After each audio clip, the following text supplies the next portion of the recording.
You know, it's been exactly 1 month since I did this deck unboxing and I did the deck profile and I wrote the entire encyclopedia. I tested as much as I could and I was like, wow, okay, I think I'm done. And even during the deck profile, I did a bonus card. And I was like, okay, I didn't talk about this encyclopedia, but you know, I think this may be pretty interesting to look at. But no, I have to do this again. Hey, what's going on, guys? I'm encyclopedia here. Today I am back to talk about Nightrose again in DivineZ, because I will just not stop talking about this deck till the day I draw my last breath. Today I am back because of some very sudden developments. Well, I wouldn't say start sudden, but it will be sudden to some people, and this video may or may not shake your entire worldview. So let's try and get through this as fast as possible, shall we? First and foremost, before I move on from anything, just going to give myself a quick shameless self-promotion. Links in the description below for all my previous things. So the links to my encyclopedia is down in the link description. The link for my previous DivineZ deck profile for Nightrose is also in the links in the description. I believe even the box opening for Nightrose will also be in the link in the description. So I'm going to put everything in there just so everyone can be caught up to speed. Okay, so it's all links in the description, including the entire encyclopedia I've written. It's still on note.com. So please check it out if you're interested. I've spent a lot of time on it. Although the things that I'm saying in this video and the things I'm said in my deck profile are not inside the note. Okay, the note is strictly for those who are interested in learning the more meta style of Nightrose or are interested in looking at potential alternate options for the deck. So just want to get it all cleared up, as well as a more deeper view into the deck set cards itself. Okay, so just want to clarify that all out. So why am I here? Well, you see, about 2 months ago, I started testing a certain card in Nightrose, and it specifically is this guy. It is Vibhatska the Overflier, or in English, I think they may have butchered his name, so never mind, doesn't really matter. It's this guy. It's Stoicheia triple rare. It's someone you may not even remember. In fact, you may not even know him. This may be the first time you're even looking at him.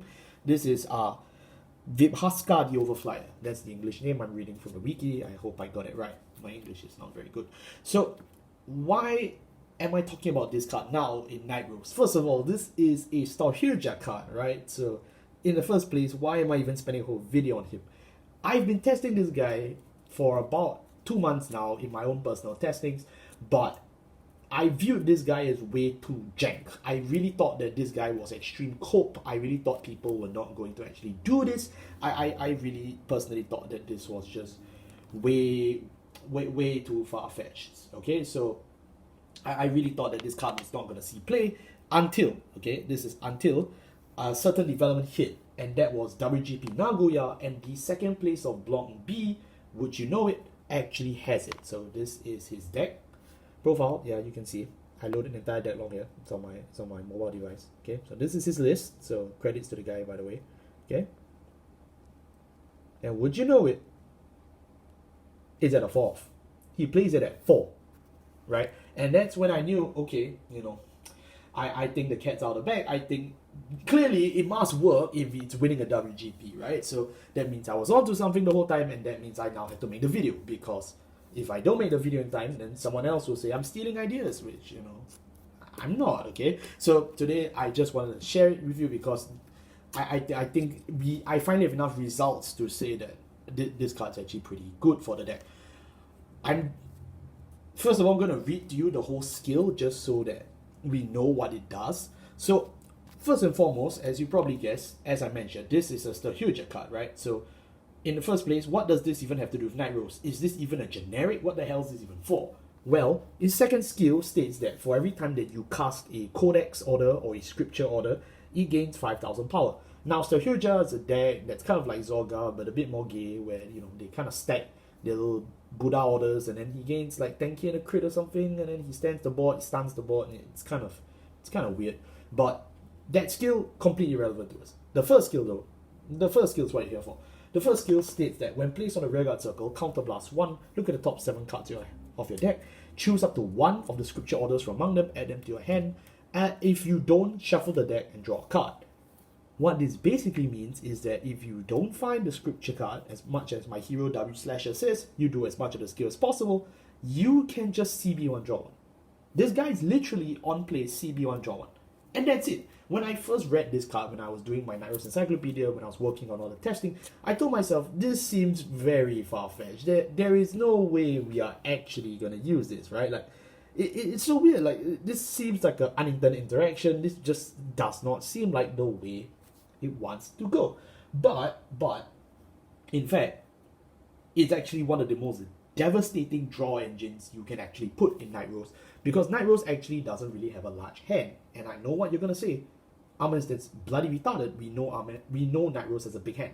Well, Nightrose is a big hand because all of you are just looping Negro Bone, right? All the Nightrose players are doing now, the only thing they're good at is just super gluing this one card to their hand called Negro Bone, putting it in the drop zone, and then reviving it with any number of expensive generics possible and pray that it works. And it's really good and all, but your draw is hedged on this guy. If you don't open him, you're toast. And again, some of you may be saying, that sounds really stupid, of course I'll open it. Well, first of all, not all of you are that skilled. Secondly, not all of you are guaranteed to mill him by the early turns. Your turn 1, your turn 2, your turn 3, you will not see him. I guarantee you by turn 4, you definitely will see one, especially if you're playing him at 4. After all, you are playing the Nightrose deck, links in the description for my deck profile. So, the problem isn't that you won't see Negro Bone in the game. The problem is that you won't see Negro Bone early enough for some people, right? Because some people are just not as good as other people. So, because of that, we won't actually get a way to get Negro Bone super glued in the hand as soon as possible.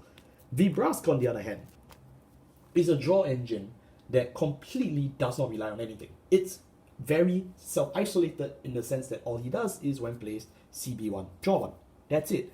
And mind you, it is when placed, full stop. It's not even like other cards, like for example, Dianta. Dianta is another card I'm testing right now.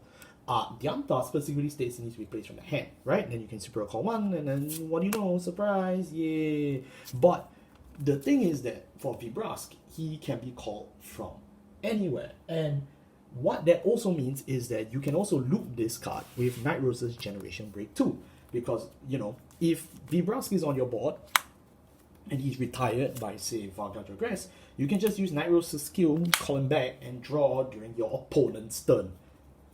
That is pretty good, right? I mean, yeah, it is just a CB1 draw 1 guy, but you gotta admit, having an option like that at the disposal of your GB2, that's pretty sexy. But not only that though, you can use this as early as turn 2, just call it from hand with very little commitment, just pay 1 counter blast, draw 1, shuffle the deck. It's that simple. It gives you an insanely good matchup for your grade 2 gaming, especially for people who play against strike decksets very often. This is insanely good. Why? Because, for example, Luard has stuff like Deira, Luard has stuff like the main, right? It's a quick G2, they can throw on the board for counter blast, they recycle their hand, they can continue their assault.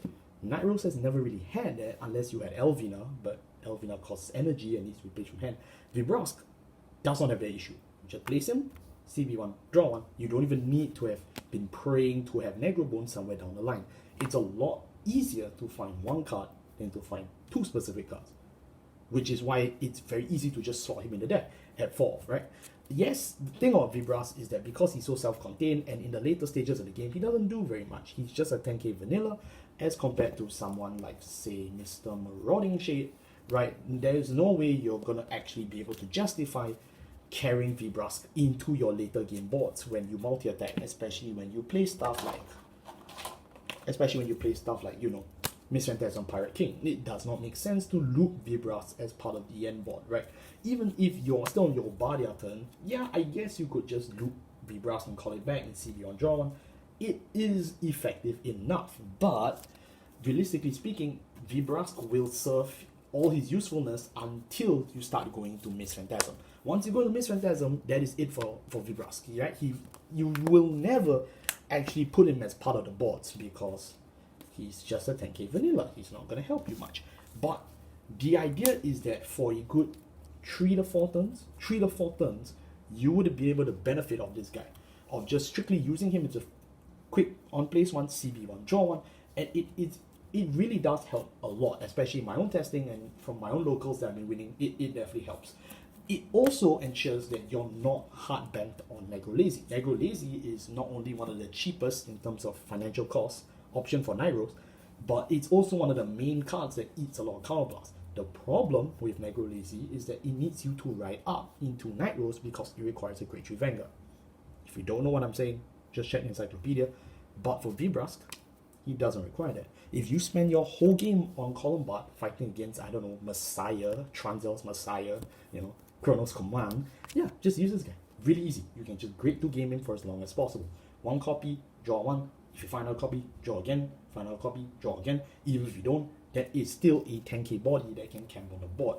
Not to mention, Nightrose does have a pretty good grade 2 game, especially if you play stuff like, Philander, right? Because Philander scales with as many cards in the drop zone, which is nice. Again, while Philander, as I mentioned in my encyclopedia, links in the description, really works with cards that Soul Blast, for example, Frozen Resentment, right? But realistically speaking, you're praying that you open a lot of cards to combo off for such a means to an end. In Vibhatska, it's just one card. All you have to do is find him. The rest of your hand can be something else like a Large Gulf, your personas, your shields, your marauding shades, and you can just have him as just a very quick and dispensable body to throw out CB1, draw one. It's just that easy. I don't think I can even spend more than 10 minutes talking about a CB1, draw one. So I'm just gonna close that. It's the idea that such a flexible and fast body can even be added to a deck like Nightrose. The only other card I can think of that could compete with Vibhatska is Saphira. Saphira, the grade 2 card from Festival. Again, I wrote about it in the encyclopedia. Or maybe stuff like Elenia from DBTO1, the double rare. But both of them need to be placed from hand. Vibhatska does not require that, which means you can even loop him from the drop zone, which makes him even more devastating. And that's really about all I wanted to talk about for this guy in the deck profile. For this deck discussion. Is this another discussion? I don't know.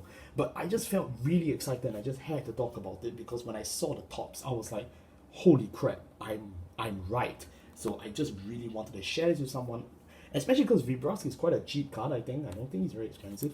So I just really, really, really wanted to share this with someone as soon as possible because I really think this is an option for people to consider. Do I think that this is going to be the next stage for Nightrose in terms of her meta list? Absolutely not. I don't see this becoming like the new meta for Nightrose. Definitely not. I mean, people would just rather loot Negro board and pray that they super glue this card to their hand. Okay, sure, fine. I mean, I don't care. But the fact that an alternate option like this exists in some other bum's deck and I can steal it and use it is insane, right? And I think that really talks a lot about deck innovation. I spent like months doing the encyclopedia and doing the deck profile. I was like, oh yeah, I discovered Bovine Blast in the sense that I know people were talking about it before, but then I was like, oh crap, I could play it too, right? And now I've got this guy. I was like, oh, Vibhatska is actually pretty cool as a grade 2 gamer that you can throw around for CB1, draw one. You can compete early game boards. In a later game, you can fight back tempo. You can call this swing rear guards. You can fight back for tempo, stall games, or even just swing face and threaten for early numbers. And it's insane. It's insane in my opinion that despite people saying, oh, the deck's already solved, we can still come and have discussions like this, that we can even say, oh, I found something new.